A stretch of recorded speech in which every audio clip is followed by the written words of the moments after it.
Ça va. On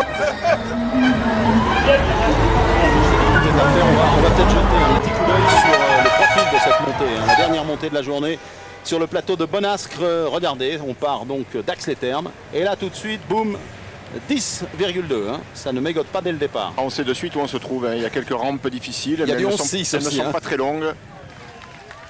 Et c'est une belle montée, cette montée vers Axe 3 Domaines, j'allais dire assez roulante. C'est surtout une très belle route. Roulante mais pentue. Bien large, pentue bien sûr, vous voyez que c'est pas très roulant. Regardez, 10, on voit l'allure de Touchnig là, et on a compris tout de suite. C'est une montée exigeante où il peut se passer des choses à nouveau, et il s'en passera, j'en suis certain. Parce que là, il y a vraiment une explication de texte entre les meilleurs sur les pentes du port de Payerne, et ça m'étonnerait fort qu'on en reste là. Thierry Adam à l'arrière avec une énorme descente de Christophe Moreau. Oui, qui a lâché tous ses compagnons d'échappée, qui a rejoint Kashechkin et qui vient de le lâcher à nouveau. Kashechkin qui est en train d'être remonté par le peloton. Les deux coureurs de la CSC, c'est Carlos Sastre, ça n'est pas une surprise et je vous confirme que c'est bien Bobby Julich. Et donc sinon c'est exactement le groupe que je vous ai donné avec Astarloza, avec Voghert, avec Piepoli notamment. Un groupe qui avait donc 2,34 de retard.